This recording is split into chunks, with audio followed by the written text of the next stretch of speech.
গুরুদেবের বাক্যের প্রতি এত দৃঢ় বিশ্বাস, শাস্ত্র যার জন্য বলছেন গুরু মুখ পদ্ম বাক্য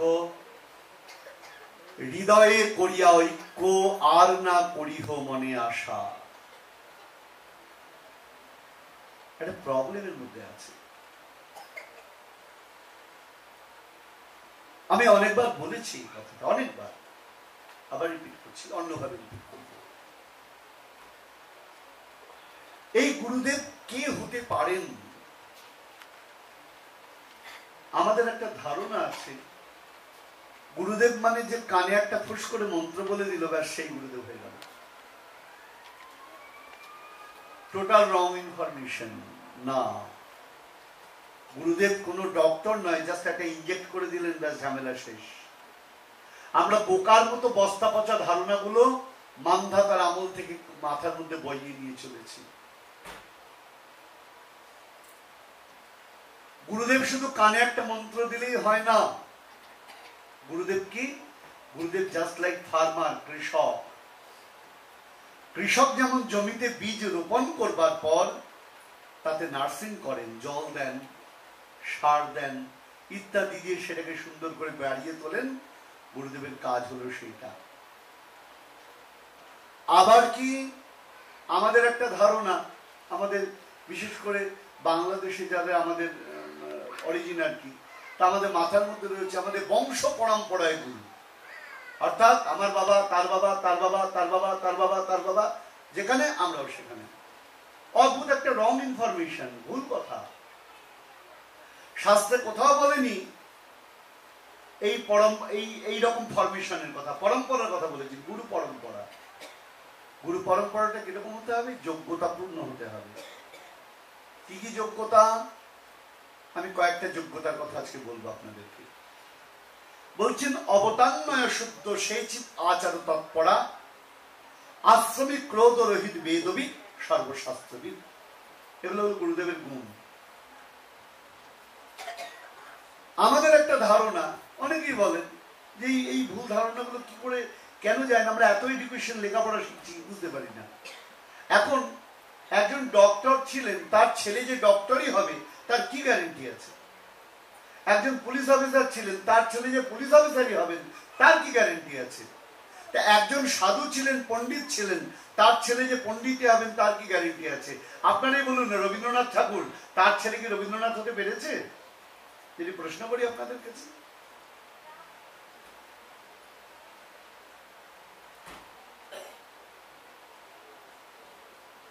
দেশবন্ধু চিত্তরঞ্জন দাস, তার নাতি ছিলেন সিদ্ধান্ত শঙ্কর রায়, হতে পেরেছেন এরকম?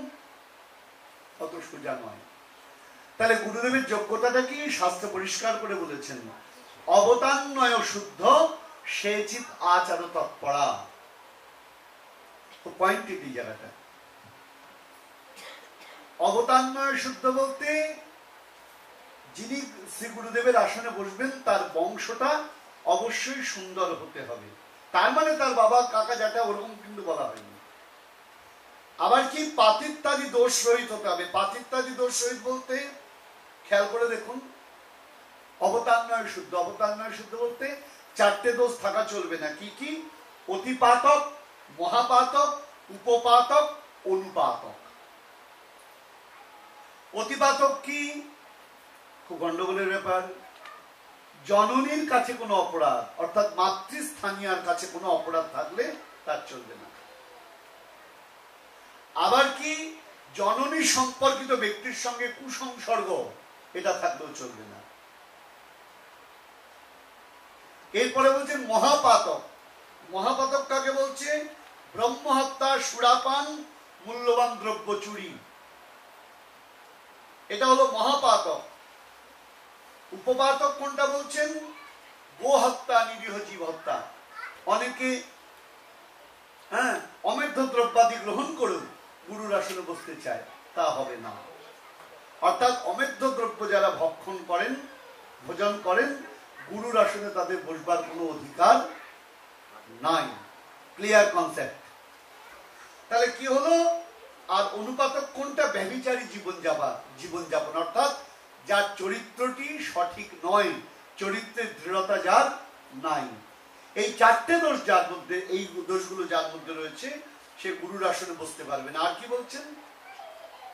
অবতান্ময় শুদ্ধ সে চিত আচার তৎপরা। গুরুদেব নিজের তৈরি কোনো আইন তৈরি করে দিতে পারবেন না। আর একটু ক্লিয়ার করি, নিজের তৈরি করা কোনো আইন, অর্থাৎ আমি বললাম তুমি আজ থেকে এটাই করবে, গুরুদেবকে বলতে হবে কেন করবে, শাস্ত্রে কোথায় আছে সেটা। অর্থাৎ আপনি মনে করলেন হ্যাঁ লেফট সাইড দিয়ে গাড়ি চালাতে আরম্ভ করলেন, তা বললে হবে? মার্কিন রুল বলছে আপনাকে রাইট সাইড দিয়ে গাড়ি চালাতে হবে।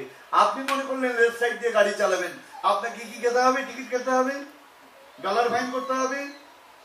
তাহলে কি হলো? গুরুদেব নিজের তৈরি করা কোনো আইন চাপিয়ে দেবেন না।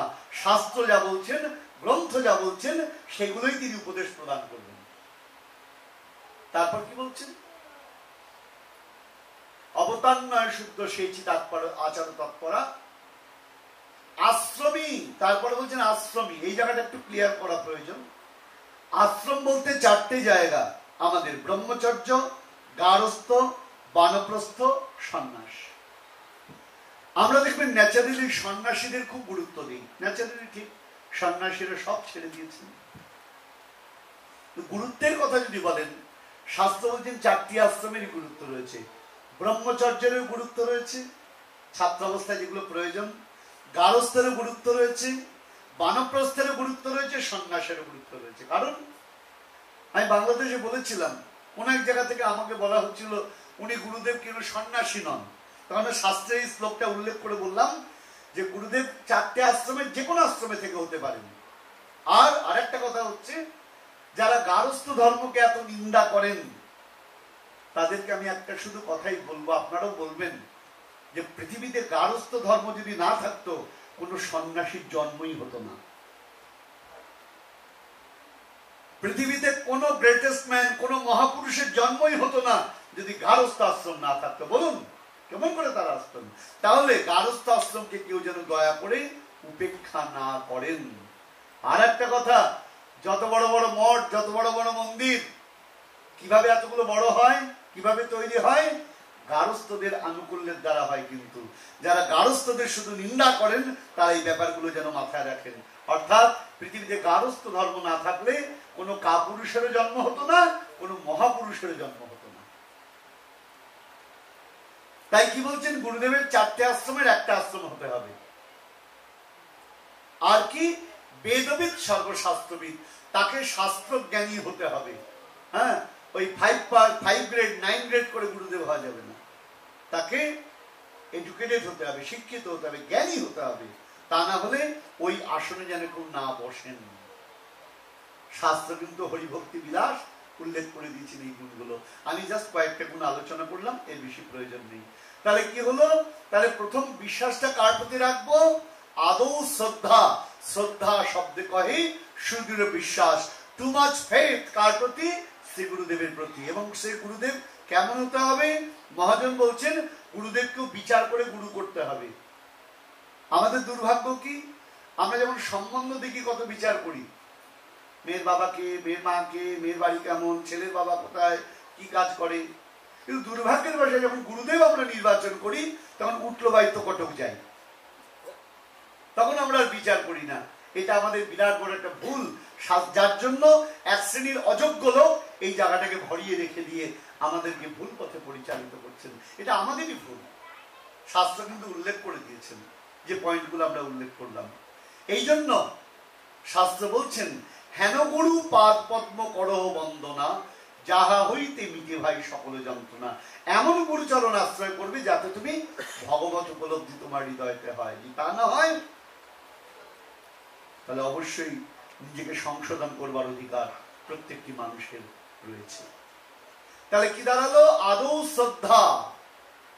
তাহলে আমাদের কি দাঁড়ালো? প্রথমে কার প্রতি শ্রদ্ধা রাখতে হবে? শ্রী গুরুদেবের প্রতি, সাধুর প্রতি, বৈষ্ণবের প্রতি। শ্রদ্ধা যদি হয় তখন আপনার কি ইচ্ছা করবে? তখন তার টাচে যেতে ইচ্ছা করবে, সঙ্গ করতে হবে। আদৌ শ্রদ্ধা তত সাধু সঙ্গ। এবার কি হলো বাবা? সাধু সঙ্গ। শাস্ত্র কি বলছেন? সাধু সঙ্গ, সাধু সঙ্গ সর্বশাস্ত্রে কয়, লবমাত্র সাধু সঙ্গ সর্বসিদ্ধি হয়। যদি কেউ ঠিক ঠিক মাত্র সাধু সঙ্গ করতে পারে, তার এফেক্ট জীবনে আসবেই আসবে, না এসে পারে না। প্রকৃত সাধু সঙ্গ যদি করা যায়। জয় নিতাই, জয় গুরু। এখন প্রশ্ন উঠতে পারে, সাধুর কথা একটু আমি বললাম, হ্যাঁ, আজকে আর বাড়তি কথা কিছু বলছি না। আজকে বলবো সাধু সঙ্গের রূপটা কিরকম, সাধু সঙ্গের ফলটা কিরকম, কি হয়। ওই যে বলা হচ্ছে আদৌ শ্রদ্ধা তত সাধু সঙ্গ, বলছেন সর্বসিদ্ধি হয়ে যায়, কোনো কিছু আর বাদ থাকে না, জীবনটা সম্পূর্ণ চেঞ্জ হয়ে যাবে, আপনার লাইফের প্যাটার্নটাই চেঞ্জ হয়ে যাবে। আপনি উপলব্ধি করতে পারবেন ব্যাপারটা যে কত সুন্দর পরিবর্তন হবে। দৃষ্টান্ত দেওয়া যাক। ভগবান শ্রীহরি আমার বৈকুণ্ঠে আছেন, তার চরণের তলায় বসে আছেন দেবর্ষি নারদ। দেবর্ষি নারদ বিনা যন্ত্রে হরিগুণ গান করছেন। দেবদত্ত বিমান বীণাং সর্বব্রহ্ম বিভূষিতাম মূর্ছয়িত্বা হরিকথা গায়মানশ্চরাম্যহম। দেবর্ষি নারদ ভগবানের কাছে বসে রয়েছেন, ভগবান তার মুখ থেকে হরিনাম শুনছেন। তো দেবর্ষি নারদ বলছেন, প্রভু তুমি আমাদের কতটা ভালোবাসো বলো তো ভক্তদের। ভগবান বলছে, তো বোকার মতো প্রশ্ন হয়ে গেল। ছোট বাচ্চা জিজ্ঞাসা করছেন তার মাকে বা বাবাকে, বাবা তুমি কতটা ভালোবাসো। বাবা বলছে এতখানি ভালোবাসি। তো ভগবান বলছেন কতখানি ভালোবাসি শুনবে। কিরকম? উদ্ধবকে আমি বলেছিলাম কতখানি ভালোবাসি।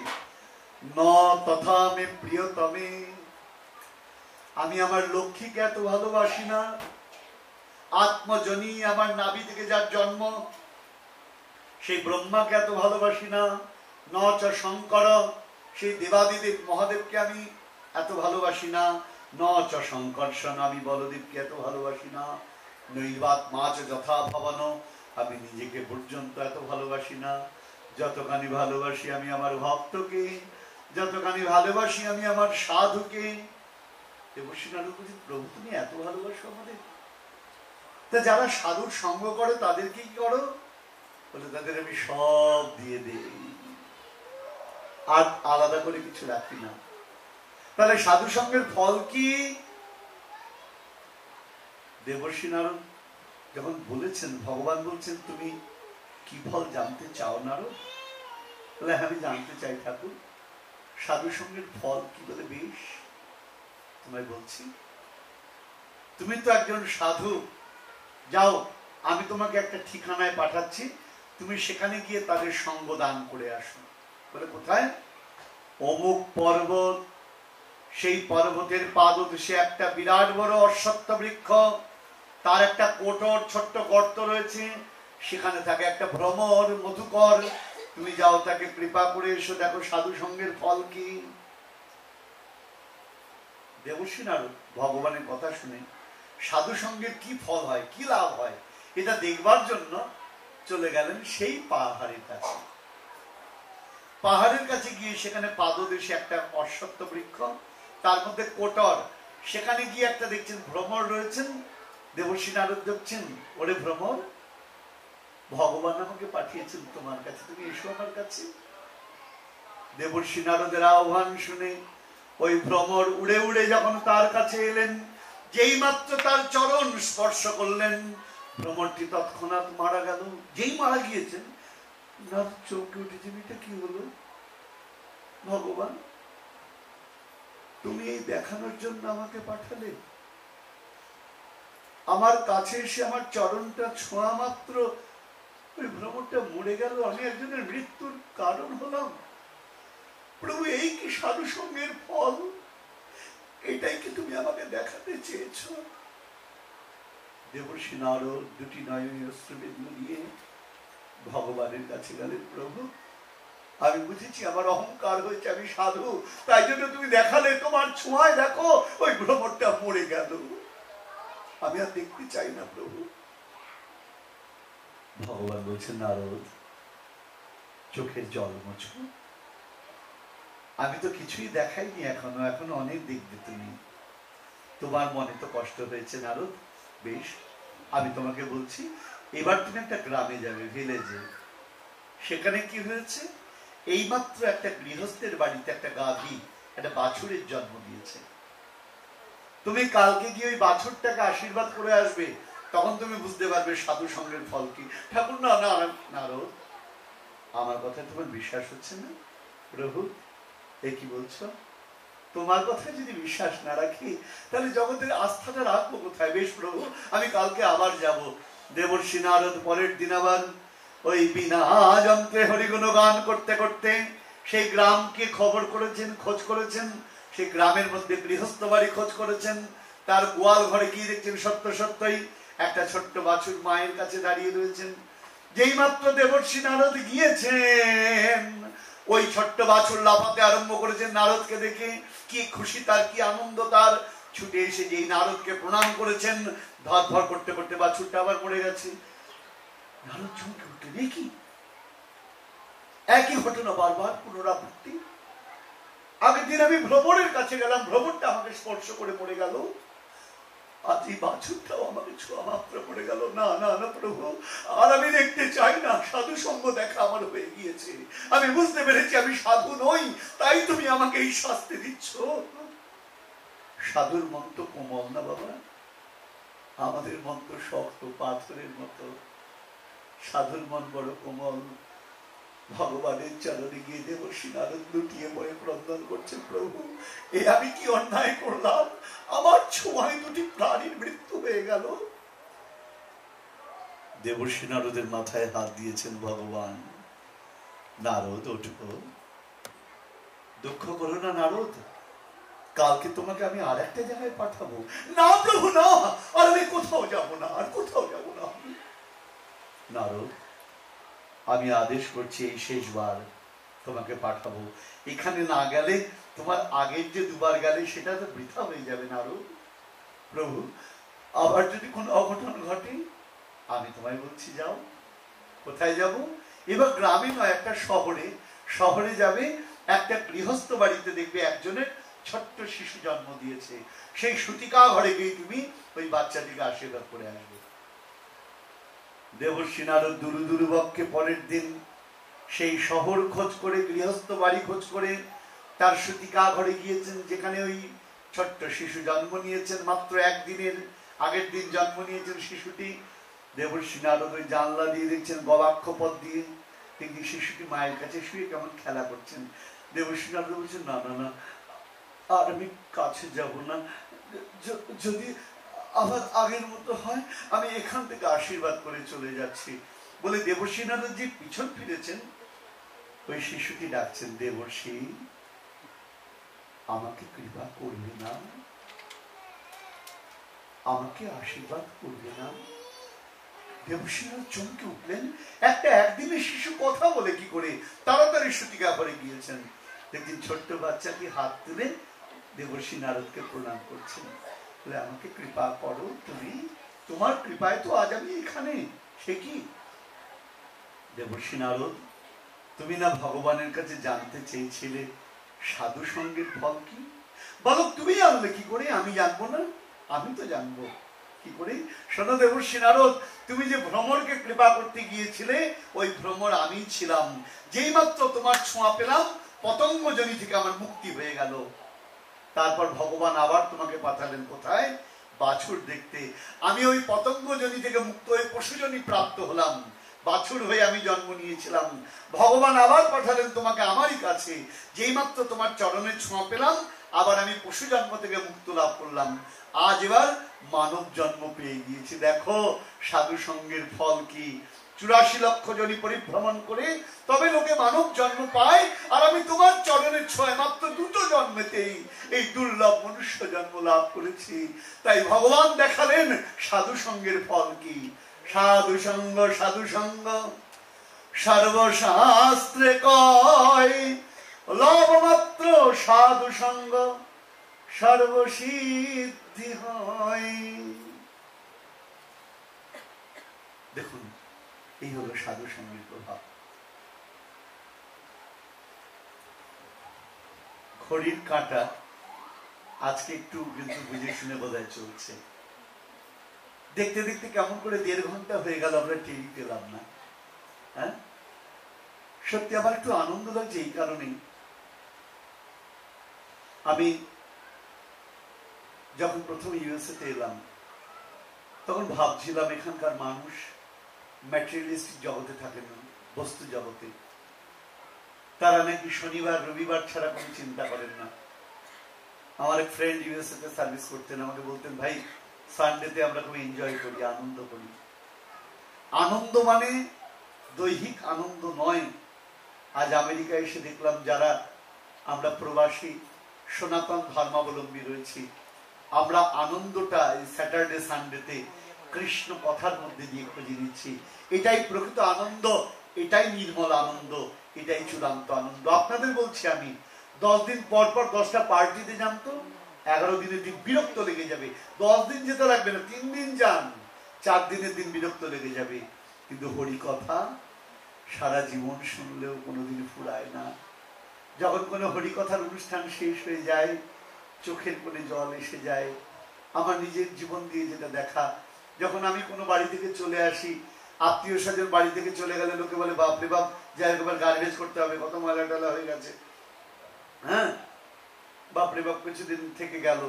কিন্তু যখন আমি চলে আসি আমি দেখি আমার যারা পারমার্থিক সন্তান তাদের চোখের কোণগুলো কেন ছল ছল করে, যেন কত আকুতি আবার কবে দেখতে পাবে। কেন, কি কারণ?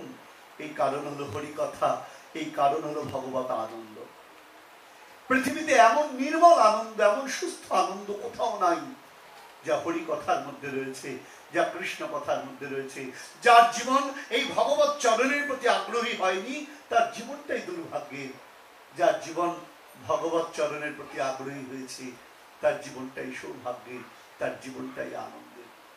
তাই যেটা বলতে যাচ্ছিলাম, আদৌ শ্রদ্ধা তত সাধু সঙ্গ। সাধু সঙ্গের অসাধারণ ফল। যার ভেতরে যা খুঁটিনাটি আছে সাধু সঙ্গ কি করে ওয়াশ করে দেয় সমস্ত কিছু। আমার মনে পড়ে একটা দারুণ কথা। আমি তখন কলকাতায় থেকে আগরতলা গিয়েছি, এই কলকাতা থেকে গৌহাটি গিয়েছি, আসামের ক্যাপিটাল সিটি। আপনাদের যেমন অনেকগুলো স্টেট, ইন্ডিয়াতে অনেকগুলো স্টেট আছে, তার মধ্যে একটা হলো অসম। তা গৌহাটিতে আমি এয়ারপোর্টে যাচ্ছি, বাবা কি বলবো, তা এয়ারপোর্টে যাচ্ছি, আমার এক সন্তান গাড়ি ড্রাইভ করে নিয়ে যাচ্ছে, তখনও দীক্ষিত হয় নাই, পরে হয়েছে। আমাকে বলছে, প্রভু একটা কথা বলবো। বলে, বলুন। আমরা সাধু সঙ্গ কেন করব, আমরা কেন হরি কথা শুনবো, আপনি কাইন্ডলি আমাদের একটু এক্সপ্লেইন করুন। কি লাভ শুনে আমাদের? ইনস্ট্যান্ট, তাৎক্ষণিক লাভটা বলতে হবে। তখন তাকে যে কথাটা বলেছিলাম আজকে সে কথাটাই বলছি, সাধু সঙ্গের ফলের কথা। দেখুন, এই যে আমাদের হিউম্যান বডি, এই হিউম্যান বডি বিভিন্ন কারণে ব্যাধিগ্রস্ত হয়, ডিজিজ আসে শরীরে, আসে না? ফুড থেকে আসে, ওয়াটার থেকে আসে। একজনের ডিজিজ হয়েছে খারাপ, তার সঙ্গে গেলে তার থেকে আসে। যেমন রিসেন্ট একটা ডিজিজ খুব পৃথিবীতে এফেক্ট করেছে, আপনারা জানেন, তার নাম ইবোলা। হ্যাঁ, আপনাদের এখানেও অনেকের হয়েছিল, ভারতবর্ষ হয়েছে অনেক। তা ব্যাপারটা হলো, তারপরে আরো অনেক অনেক রোগ আছে সংসর্গ থেকে হয়। তাহলে এই রোগগুলো হলে আমরা কি করি তখন? উই শুড টেক মেডিসিন, আমাদের ওষুধ নেওয়া উচিত, মেডিকেশন করি। কেন? ঔষধ নিলে পরে রোগের প্রকোপটা শরীর থেকে আমাদের চলে যায়। সেম থিং, আমাদের দেহটা যেমন রোগগ্রস্ত হয়, ব্যাধিগ্রস্ত হয়, আমাদের অন্তঃকরণটাও নোংরা হয়ে যায়, ডার্টি হয়ে যায়। একেও গার্বেজ করতে হয়, পরিষ্কার করতে হয়। তাহলে কিরকম আমাদের অন্তরটা নোংরা হয় কি করে? দেখুন, আপনারা ছেলে মেয়েদের মানুষ করছেন সবাই এখানে, ম্যাক্সিমাম বাবা মার পেরেন্টসদের চিন্তা যে এখন তো আমাদের কথাবার্তা শুনছে, এখানকার যে আইন কানুন, বড় হলে তো আনকন্ট্রোল হয়ে যাবে, তখন তো আর এদেরকে কাছে পাবো না, তখন কি করবে কে জানে। কিচ্ছু হবে না, কালচারটা আগে থেকে শিক্ষা দিন। শুধুমাত্র সিরিয়াল আর দুধ খাইয়ে মানুষ করবেন না, হ্যাঁ, কৃষ্ণ কথার সিরিয়ালও তাদের খাওয়ান, দেখবেন আপনার সন্তান সুন্দর হবেই হবে, অবশ্যই হবে। তা যেটা বলতে যাচ্ছিলাম, তা আমরা কি করি, যখন চোখ দিয়ে আমরা কোনো খারাপ দৃশ্য দেখি, ওই দৃশ্যটা চোখের ভেতর দিয়ে আমাদের মনটাকে কি করে, পলিউটেড করে দেয়, নোংরা করে দেয়। আমরা যখন কান দিয়ে কোনো খারাপ শব্দ শুনি, বাজে কথা শুনি, সেই কথাটা কি করে আমাদের কানের ভেতর দিয়ে গিয়ে মনটাকে পলিউটেড করে। সেম থিং, আমরা যখন লোকের কাছ থেকে কোনো ব্যাড বিহেভ পাই, খারাপ আচরণ পাই, এই ব্যাড বিহেভটা কি করে আমাদের ভেতরে গিয়ে আমাদের অন্তরটাকে, মনটাকে পলিউটেড করে। আমরা লোকের থেকে খারাপ ব্যবহার না পেলে, কেউ খারাপ ব্যবহার কখনো কাউকে করতো না। কেউ যদি বাজে ভাষা ব্যবহার করে, খারাপ খারাপ কথা বলে, ইংরেজিতেই বলুক বাংলায় বলুক, মাতৃগর্ভ থেকে নিশ্চয়ই কেউ শিখে আসে না, আমরা এখান থেকে এসে শিখি। ওর ভেতরে ক্রিয়া করে। আমরা রেগে গেলে ওগুলোই বলি, তার মানে আমাদের জ্ঞান আছে রেগে গেলে এই খারাপ কথাগুলো বলতে হয়। তাহলে আমাদের মনটা নোংরা করলো কে? এই সমাজ, এই সংসার। এই নোংরা মনটাকে পরিষ্কার করবেন কি করে? এই নোংরা মনটাকে সুন্দর করবেন কি করে? শুধুমাত্র সারাদিন দৌড়ে বেড়ালেই কি মন পরিষ্কার হবে বাবা? না। যেমন আমরা ঘরটাকে পরিষ্কার করি, ওয়াশ করি, জল দিয়ে করি, ঠিক তেমনি হরি কথা আমাদের কানের ভেতর দিয়ে যদি অন্তর দিয়ে প্রবাহিত হয়, আমাদের অন্তরটাও ওয়াশ হয়ে যায়। আপনারা যেমন কি করেন, বিভিন্ন কেমিক্যালস সেগুলো দিয়ে কি করেন, আপনাদের বাসন কোসন গুলো, ইউটেন্সিল গুলো আপনারা ওয়াশ করেন। ঠিক তেমনি মহাপ্রভু দিয়েছেন একটা দুর্দান্ত ঔষধ। হরিনাম দিয়ে যদি অনবরত প্রবাহ ধারা করা যায়, আমাদের অন্তরটাও নির্মল হয়ে যাবে। একটা গান আছে না চমৎকার, বদন ভরিয়া হরি হরি বল, তুমি দুবাহু তুলিয়া নাচো রে, বদন ভরিয়া গৌর হরি বল, তুমি দুবাহু তুলিয়া নাচো রে। ও তোর হোক না কেন পাষাণ হৃদয়, হোক না কেন পাষাণ হৃদয়, হরি নামেতে গলিয়া যাবে রে, বদন ভরিয়া গৌর হরি বল, তুমি দুবাহু তুলিয়া নাচো রে। তাহলে কি পেলাম বাবা? আমরা দুটো জিনিস পেলাম আজকে, আদৌ শ্রদ্ধা, তত সাধু সঙ্গ। এই সাধু সঙ্গ হলে কি হয় বলে, ততস্থ ভজন ক্রিয়া। আপনি যখন স্কুলে যাবেন, আপনি বাচ্চাকে যখন স্কুলে পাঠাবেন, সে স্কুলে গিয়ে কি সিরিয়াল দেখবে নাকি, টিভি সিরিয়াল দেখবে না ভিডিও গেম খেলবে? বলে না, স্কুলের মধ্যে ভিডিও গেম খেলার কোনো স্কোপ নাই, হ্যাঁ, কম্পিউটারে গেম খেলারও স্কোপ নাই, সেখানে কি এডুকেশন। তাহলে যেই মাত্র টিচারদের কানেকশনে যাচ্ছে, তখন বাচ্চাটার কি আরম্ভ হচ্ছে, এডুকেশনটা আরম্ভ হচ্ছে। ঠিক তেমনি যখন আমাদের শ্রদ্ধা হলো, যেই সাধু সঙ্গ হলো, সঙ্গে সঙ্গে কি আরম্ভ হলো, ভজন ক্রিয়া। গুরুদেব বললেন, বাবা সারা জীবন তো দেহের খাদ্য দিলি, অন্তরের খাদ্য তো দিলি না, এবার অন্তরের খাদ্য দেই। কারণ তোর দেহের মধ্যে বসে রয়েছে যে আত্মা, সে যদি দেহ থেকে বিচ্ছিন্ন হয়ে যায়, তোর দেহের কি দাম? তাই অন্তঃকরণের খাবার দাও। কি খাবার? গুরুদেব বললেন, রোজ ইষ্ট মন্ত্র তুমি জপ করবে। প্রথমে ভালো লাগতো না, কি দিয়েছে, হ্যাঁ, মনটাই ঠিক হয় না। আমার বাংলাদেশে একজন বলছে, প্রভু কি দিয়েছেন প্রভু, লইতে বইলেই দুনিয়ার চিন্তা আয়া পড়ে। কথাটা খারাপ বলেন, কি দিয়েছেন প্রভু, লইতে বইলেই দুনিয়ার চিন্তা আয়া পড়ে। অর্থাৎ তখন যে চিন্তা কোনোদিন করি না, সেই চিন্তাগুলো চলে আসে। তাহলে গুরুদেব যে জিনিস দিয়েছে, জিনিসটা তাহলে ভালো না। টিভিতে যখন খেলা দেখি, তখন তো কোনো চিন্তা আসে না। যখন কাজে যাই, ডিউটি করি, তখন তো কোনো চিন্তা আসে না। যেই মাত্র ভগবত নাম জপ করতে বসি, অমনি দুনিয়ার চিন্তা মাথার ভেতরে চলে আসে। যদি আসে, বুঝতে হবে আপনি ঠিক জায়গায় যাচ্ছেন। বলে কেন? বলে আস্তে আস্তে কাটবে। কিরকম মজার ব্যাপার একটা বলি আপনাদের কাছে। আমি তখন নবদ্বীপে, সুন্দরবন থেকে কিছু লোক মধু বিক্রি করতে এলো। সুন্দরবনে মধু পাওয়া যায়, আপনারা জানেন, আপনাদের বাংলাদেশেও সুন্দরবন আছে। তা যারা মধু আহরণ করে তাদেরকে বললাম, বাবা ওরা তো সাঁওতাল, একটু কথাগুলো বটে বটে বলে বলে, হ্যাঁ, যে বাবা তোরা কি করে মধু নিস, তোদের মৌমাছি কামড়ায় না? বলে কি বলিস বাবু, মৌমাছি কামড়াবে না, ও তো কামড়াইতে আসে।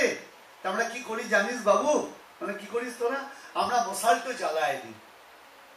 তো মশালটা জ্বালিয়ে দিস, আচ্ছা, তারপর কি করিস? মশালটা জ্বালাই নি, ওই মশালটা যখন আগুনের মধ্যে ধরি তখন ওই মৌমাছিকে ধরি, মৌমাছিগুলো পলায় যায়। ও, তাহলে যখন ওই তোরা আগুনটা ধরিস তখন মৌমাছিগুলো পালিয়ে যায়। আচ্ছা, দু চারটে কি কামড়ায় না? আরে কামড়াইতে আসে বাবু, আমরা কি করি জানিস বটে? আমরা কি করি, ছাই মাটি নিয়ে গায়ে মিখে নিই, আর মিখে নিলে পরে কি হয়, ও দু একটা যে কামড়াইতে আসে কামড়াইতে পারে না, আমরা মধু নিয়ে চলে আসি। কথাটা তো দারুণ। মৌচাকে হাত দিলে মৌমাছি কামড়াবে, কারণ মৌচাকে মধু থাকে। একটা গ্রামে একটা রাস্তা, রাস্তার মধ্যে একটা গাছ, গাছের মধ্যে একটা মৌচাক। একটা লোক ওই রাস্তা দিয়ে রোজ তার চাকরি স্থলে যায়, স্কুলে চাকরি করে, মাস্টারমশাই। তার রোজ সাইকেল করে যায়, আপনার সাইক্লিং জানে, বাইক নিয়ে যখন যায় তখন মৌমাছির দিকে তাকায়, বাহ হ্যাঁ মৌচাকটা তো দারুণ হয়েছে, মধুটা খেলে ভালো হতো, রোজই মনে করে। তা একদিন কি হয়েছে, সাইকেলটা ওই গাছের গোড়ায় লাগিয়ে গাছের উপর উঠেছে, যাহাতেও মৌচাকে হাত দিয়েছে, মৌমাছিগুলো কামড়াতে আরম্ভ করেছে, লাফ দিয়ে ওই গাছ থেকে নিচে নেমে সাইকেল নিয়ে সোজা একটা পুকুরের মধ্যে নেমে গিয়েছে মৌমাছির হাত থেকে বাঁচার জন্য। আমার প্রশ্ন, প্রত্যেকদিন তো ওই গাছের তলা দিয়ে যায়, কোনোদিন তো মৌমাছি কামড়ায় না, তা সেদিন কামড়ালো কেন? বলে মধুর প্রতি লোভ হয়েছে তাই কামড়েছে। যদি মধুর প্রতি লোভ না হতো, অ্যাট্রাকশন না হতো, হানির প্রতি, তাহলে কামড়াতো না। ঠিক তেমনি আমাদেরও বিষয়ের মধ্যে রয়েছে, আমাদের মায়া মৌমাছি কামড়ায় না। যে কৃষ্ণ নাম মধুর প্রতি আমাদের লোভ হয়, সঙ্গে সঙ্গে আমাদের যন্ত্রণা দেয়, যাতে আমরা করতে না পারি, যাতে আমরা করতে না পারি। এবার আমরা কি করব? আমাদেরও তো গুরুদেবের দেওয়া বিশ্বাস আছে, মনে চঞ্চল হলে আমরা কি করব? আমি একটা প্রসেস আপনাদের শিখিয়ে দিই, এটা আমার গুরুদেবের শিক্ষা। কেমন করে মনটাকে স্থির করব, হ্যাঁ, কেমন করে আমরা গুরুদেবের দেওয়া মস্ত জব করতে আরম্ভ করব। তা আমাদের কি হয় দেখবেন, যেই জব করতে বসলাম সব চিন্তা মাথায় আসতে আরম্ভ করবো। যতক্ষণ জব করি মাথারও যন্ত্রণা ধরে যায়, হ্যাঁ, কুশাশুড়ির ঘরের ননদের পিসির ঘরের কে, তার কথা মনে পড়ে গেল, যাবে 10 বছর চোখেই দেখিনি, অন্য সময় মনে পড়বে না। কিন্তু বলে কেন হয়? কারণটা আছে, এই যে আমরা মৌচাকে হাত দিয়েছি, ও তো আমাদের করতে দেবে না, এখন কি করব? বলে কায়দা করতে হবে, একটা কায়দা। কি কায়দা? বাবা বলেন, দেখ বাবা, তোর ঘরে যদি আগেই 10 জন লোক ঢুকে থাকে, তাহলে বাকি 10 জন লোক ঢুকবে কি করে? ধরুন আমাদের মন্দিরে এখন যা লোকজন আছে প্রায় নিয়ার অ্যাবাউট 200 এর কাছাকাছি, এখন যদি আরো 200 লোক ঢোকে, মন্দিরে ঢুকতে পারবে কি? পারবে না। তাহলে কি দাঁড়াচ্ছে? আগেই আমরা অকুপাইড করে রেখেছি। তা আমাদের ভেতরে যদি সুচিন্তা দিয়ে আমরা আগেই অকুপাইড করে রাখি, তাহলে আর খারাপ চিন্তাগুলো ঢুকতে পারবে না। কিরকম? ওই যে জব করতে যখন বসবেন, সবার আগে ধ্যান করবেন গুরুদেবের শ্রী বিগ্রহ, তারপরে ভগবানের বিগ্রহ। এরপর নিউ ইয়র্কে যতগুলো মন্দির আছে, আমরা তো সব মন্দিরে ঘুরি, প্রথমে ধরুন এলাম বালকনাথ শিব মন্দিরে, তারপর চলে গেলাম ইয়েতে কি বলে উড স্ট্রিটের রাধাকৃষ্ণ গীতা সংঘের মন্দিরে, সেখান থেকে চলে গেলাম ওম শক্তি টেম্পলে, সেখান থেকে চলে গেলাম জামাইকায়। পরপর পরপর যত মন্দির আছে, আপনি যত মন্দির ঘোরেন, আপনি মনে মনে চিন্তা করবেন, এই বেরোলাম বাড়ি থেকে, এই বেরিয়ে ওই মন্দিরে ঢুকলাম, বিগ্রহ প্রণাম করলাম, একজনের সাথে কথা বললাম, এবার বেরোলাম ওই মন্দিরে। এই ঘুরতে ঘুরতে দেখবেন ওই উল্টো পাল্টা চিন্তাগুলো আপনার মাথার ভেতর ঢুকতেই পারছে না। যেমন আমি করি, প্রথম যখন আরম্ভ করি, গঙ্গা স্নান করলাম, গঙ্গা স্নান করে আমার পক্ষে সুবিধা, বহু তীর্থ দর্শন করেছি, গঙ্গা স্নান করে গঙ্গার তীরে এক মহাপ্রভুর বিগ্রহ আছেন, সেখানে প্রণাম করলাম, প্রণাম করে এসে এবার আমার মন্দিরে প্রবেশ করলাম, গুরুদেবকে প্রণাম করলাম, বলদেবকে প্রণাম করলাম, সেখান থেকে ধামেশ্বর বিগ্রহ, সেখান থেকে চলে গেলাম নীলাচলে, জগন্নাথ দর্শন করলাম, সেখান থেকে গম্ভীরা, সেখান থেকে চলে গেলাম বৃন্দাবন, বৃন্দাবনে রাধা বঙ্কবিহারী দর্শন করলাম, গিরিধারী দর্শন করলাম, গোপীনাথ দর্শন করলাম, চলে গেলাম রাধা কুণ্ডে। এইভাবে করতে করতে কখন যে জব হয়ে যায় বোঝাই যাবে না। খারাপ চিন্তা মনের ভেতর আসতেই পারবে না। এটা কিন্তু একটা ভালো অভ্যাস, বেটার ট্রাই। এটা টেকনিকটা শিখিয়ে দিলাম, এবার যারা যারা করতে চাইবেন করতে পারেন, কোনো অসুবিধার কোনো কারণ নেই। তাহলে ততস্থ ভজন ক্রিয়া, এই করতে করতে ভজন ক্রিয়া আরম্ভ হলো। এই ভজন ক্রিয়ার ফল কি? জয় নিতাই জয় গুরু। কে বা মন্ত্র দিলা গুরু, কি বা তার বল, জপিতে জপিতে মন্ত্র করিলা পাগল। যেই মাত্র ভজন ক্রিয়া আরম্ভ হলো, সেই মাত্র কি হলো? আগেই বলেছি, অনর্থগুলো নিবৃত্তি হতে আরম্ভ করলো, সব অনর্থ চলে যেতে আরম্ভ করলো। অর্থাৎ আপনার ভেতরে যত খারাপ জিনিস সব, যেই মাত্র আপনার এরিয়ায় একটা পুলিশের জিপ ঘুরে গেল, একটা পুলিশ ভ্যান ঘুরে গেল, যারা যদি রাবাড়ি করবার কারো মতলব থাকে, হ্যাঁ, তাহলে সে কি করলো? অ্যালার্ট হয়ে গেল, আর এখন করা যাবে না, সে কি করলো? সাইড হয়ে গেল। যদি কেউ ভুল জায়গায় গাড়ি লাগিয়ে থাকে, তাড়াতাড়ি গাড়িটাকে নিয়ে সঠিক জায়গায় পার্ক করে দিল, বলে কেন? এখনই প্রবলেম হয়ে যাবে। তাহলে কি হলো? আদৌ শ্রদ্ধা তত সাধু সঙ্গ ততস্থ ভজন ক্রিয়া তত নর্থ নিবৃত্তির সাথ। এইবার সব অনর্থগুলো নিবৃত্তি হতে আরম্ভ করলো, খারাপ জিনিস চলে যেতে আরম্ভ করলো। খারাপ জিনিসগুলো কি কি? কোন কোন খারাপ জিনিস চলে গেল? এগুলো আমরা আস্বাদন করব। তারপর কি হলো? খারাপ জিনিস যেই চলে গেল, তত নিষ্ঠা। তারপর কি হলো? তত অনর্থ নিবৃত্তির সাথ তত নিষ্ঠা রুচিস্ততঃ। তারপর নিষ্ঠা এলো, রুচি এলো, আসক্তি এলো, ভাব এলো, প্রেম এলো। তাই অনর্থগুলো তো একদিনে যাবে না। আজকে আমরা ভজন ক্রিয়া আরম্ভ করলাম, অনর্থগুলো যেতে থাকলেন। কি কি অনর্থ গেল আমরা আস্বাদন করব, তবে আজ আর নয়, আবার আগামী কাল। জয় নিতাই জয় গুরু। আমাদের আজকের হরিকথার দুটো পার্ট। আজকে আমরা আস্বাদন করলাম আদৌ শ্রদ্ধা, তত সাধু সঙ্গ, ততস্থ ভজন ক্রিয়া। এবার আগামীকাল আরম্ভ হবে কিরকম? তত নর্থ নিবৃত্তির সাথ তত নিষ্ঠা রুচিস্ততঃ তথা শক্তি তথা ভাব তথা প্রেমা বুদ্ধঞ্চতি। আমরা আগামীকাল এই বাকি প্রসঙ্গগুলো আস্বাদন করব। শুধু ভক্তমণ্ডলী, এখন আমরা কি করব? অনর্থগুলো দূর করতে গেলে ভগবত ভজন করতে হবে। তাই এখন আমরা কয়েকটি কীর্তন আপনাদের সামনে আস্বাদন করব। এই কীর্তনের পর সবাই করবেন প্রসাদ গ্রহণ, আপন আপন গৃহে গমন। আগামীকাল যথারীতি আবার আমরা করব এখানে আগমন। জয় নিতাই জয় গুরু।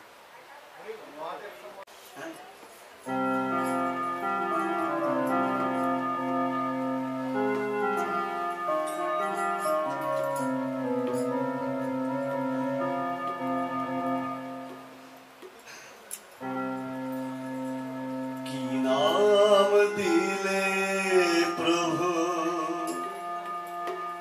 চোখে জল আসে শুধু, নিরজনে কাঁদে একা। কি নাম দিলে প্রভু, চোখে জল আসে শুধু, নিরজনে কাঁদে একা। কি নাম দিলে প্রভু,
সচরণাম ভুজে রতি নাহি হোয়ালা রোয়তা বৈষ্ণব দাস।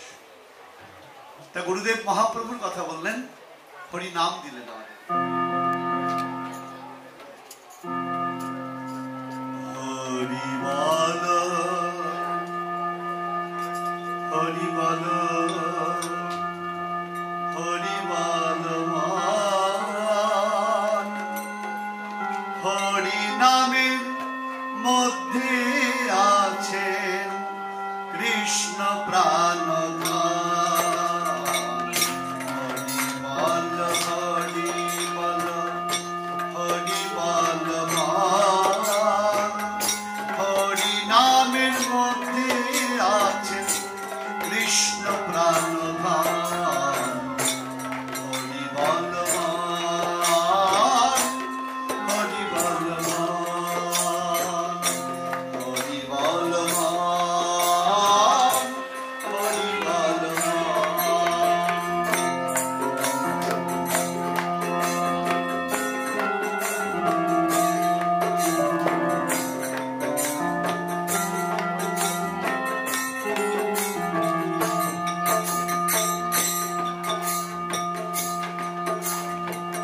হরি নামে সুধা রস,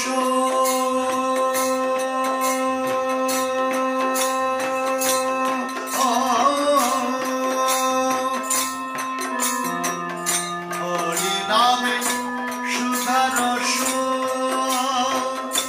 জগৎ সংসারে বিলাইলেন গৌর হরি জগৎ তারিবারে। হরি নামে সুধা রস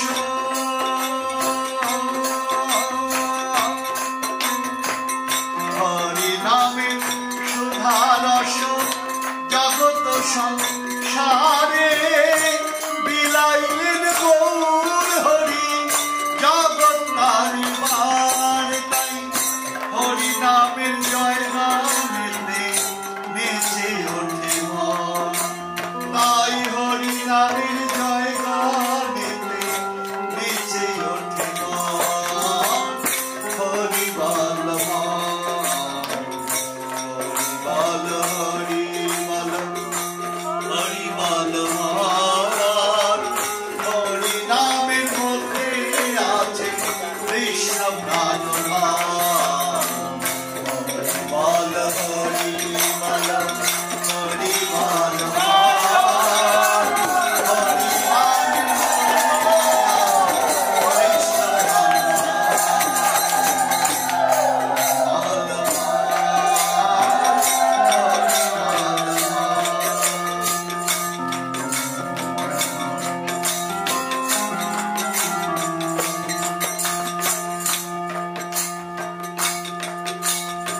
হাততালি দিন। দিন রতন কহে কেঁদে,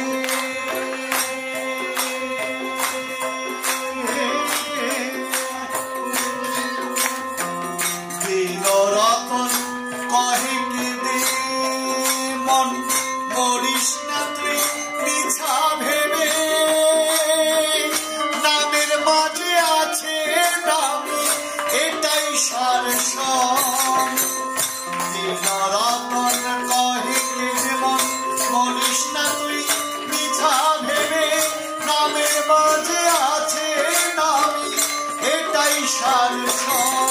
তাই হরি নামের জয় গানেতে নেচে ওঠে মন, তাই হরি নামের জয় গানেতে নেচে ওঠে মন। হরি বল বল হরি বল হরি বল, হরি নামের মধ্যে আছে কৃষ্ণ প্রাণধান। হরি বল হরি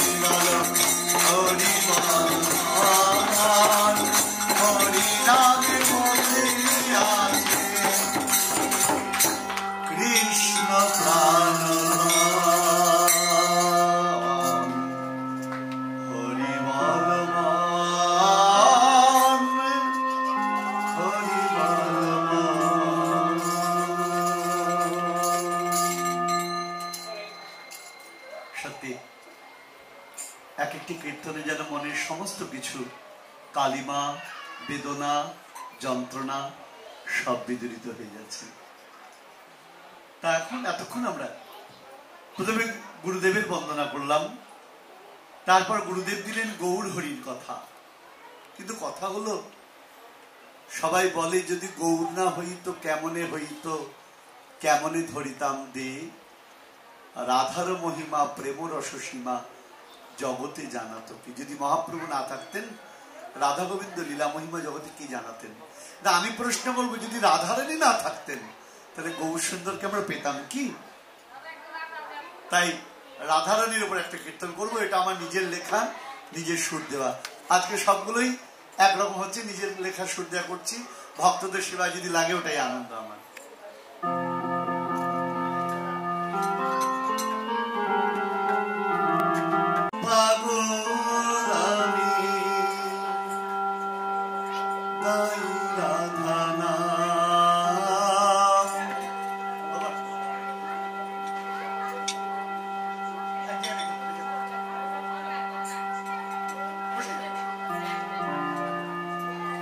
রাধা নামে পাগল আমি, গাই রাধা নাম, বৃন্দাবনের ব্রজেশ্বরী নাম, শ্যাম সুন্দরের প্রাণেশ্বরী নাম। রাধা নামে পাগল আমি, গাই রাধা নাম, বৃন্দাবনের ব্রজেশ্বরী নাম, শ্যাম সুন্দরের প্রাণেশ্বরী নাম।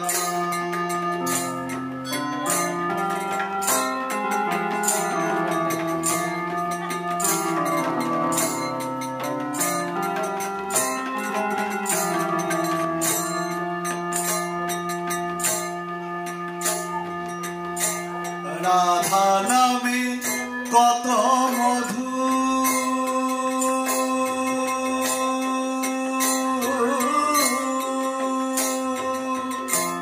রাধা নামে কত মধু, আমি কেবল ভাবি শুধু।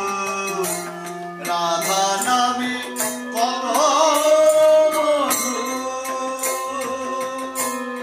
আমি কেবল ভাবি শুধু।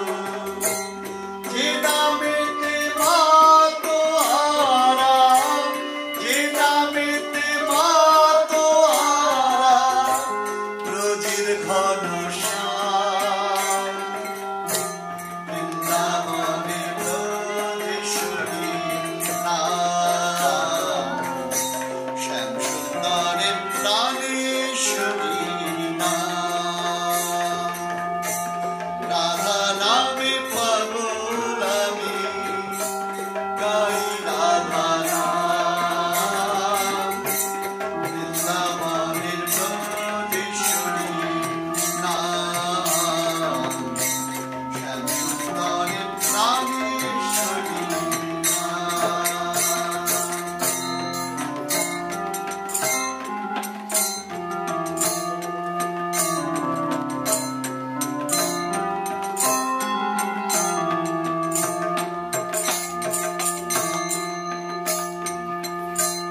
রাধা নামে বিশ্ববাসী, শ্যাম চরণে হয় গো দাসী। রাধা নামে বিশ্ববাসী, শ্যাম চরণে হয় গো দাসী।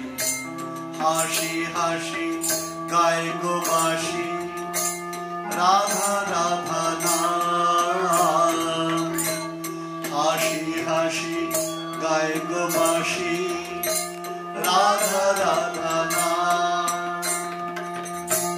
তো নয়নের জলে ভেসে,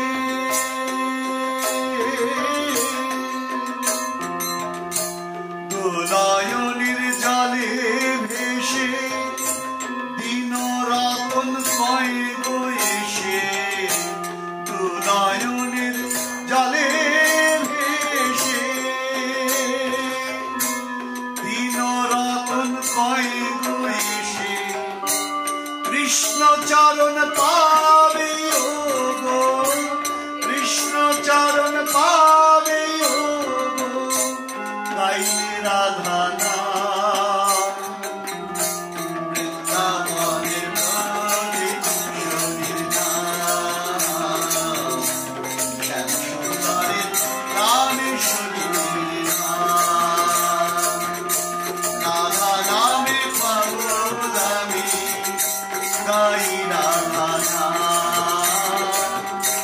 বৃন্দাবনের ব্রজে শরীর নাম,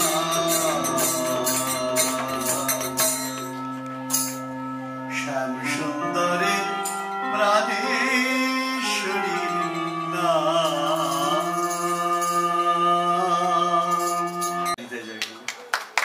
আমার মহাপ্রভুর নাম হলো, আমার রাধারানীর নাম হলো, গুরুদেবের নাম হলো, তাহলে কার নাম বাকি রইল? গোবিন্দ নাম বাকি রইল, এটাই তো হলো না। তা সবাই মিলে আমরা কি করব?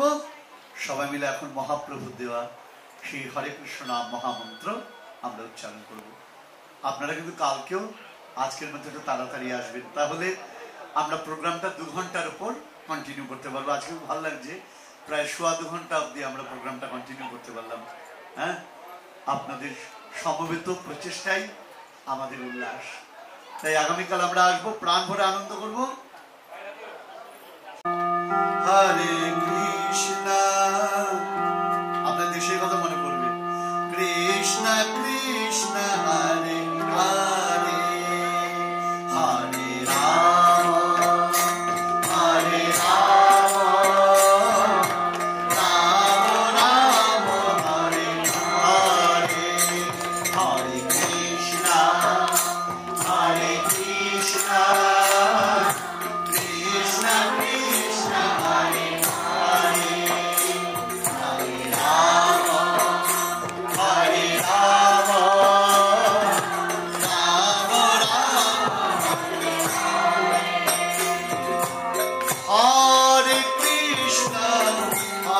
কৃষ্ণ কৃষ্ণ কৃষ্ণ হরে হরে, হরে রাম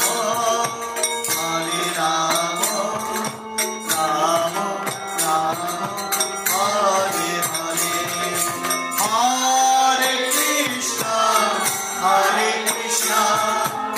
কৃষ্ণ কৃষ্ণ হরে হরে, হরে রাম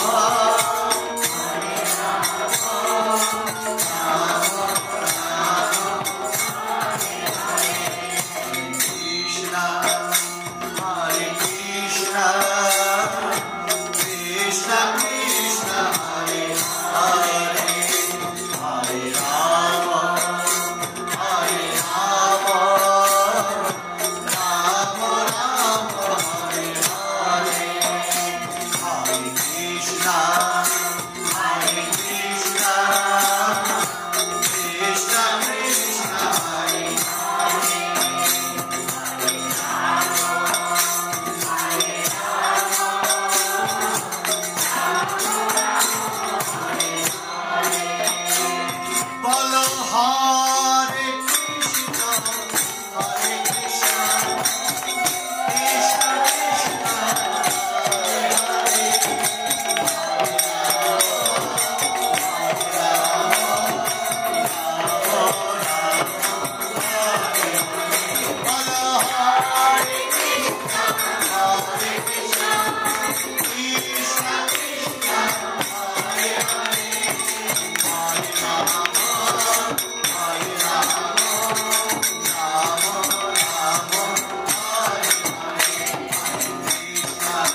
হরি বল হরি বল হরি বল নিতাই গৌর হরি বল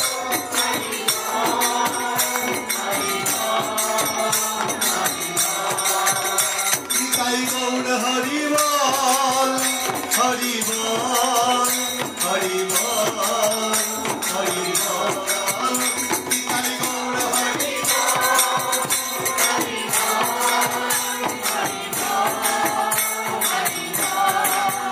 জয় রাধে জয় রাধে জয় রাধে জয় রাধে জয় রাধে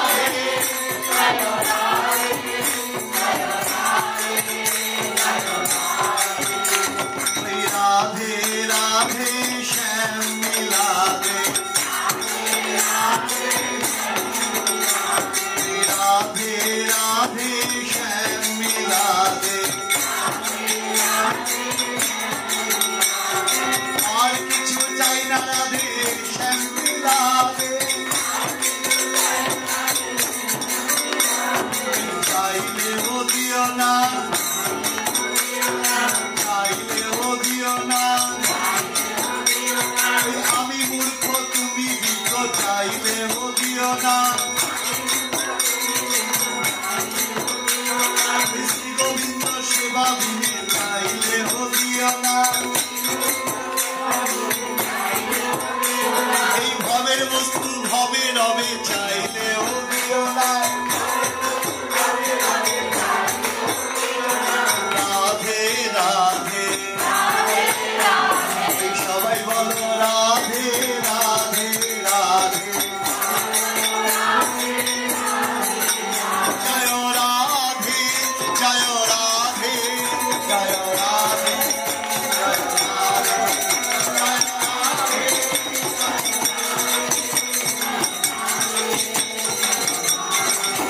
জয় বল দেবা জয় বল দেবা জয় বল দেবা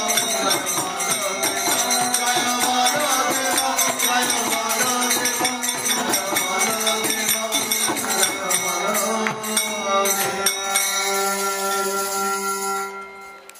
জয় নিতাই জয় গৌ সকল ভক্তবৃন্দের প্রতি আমার শ্রদ্ধা নিবেদন করে আজকের হরিকথা এখানে বিশ্রাম। আগামীকাল চূড়ান্ত পর্যায়ে অর্থাৎ আমাদের আনন্দের কালকে চূড়ান্ত পর্যায়ে কালকে এমন আনন্দ করব ইয়াদ রাখেঙ্গে ভাই সব ইয়াদ রাখেঙ্গে সব মনে রাখবো বহুদিন। তাই সকলে মিলে কালকে আসবেন আবার আমরা ঠিক সন্ধ্যাবেলায় মিলিত হয়ে হরিকথার সাধন করব। জয় নিতাই জয় গৌ।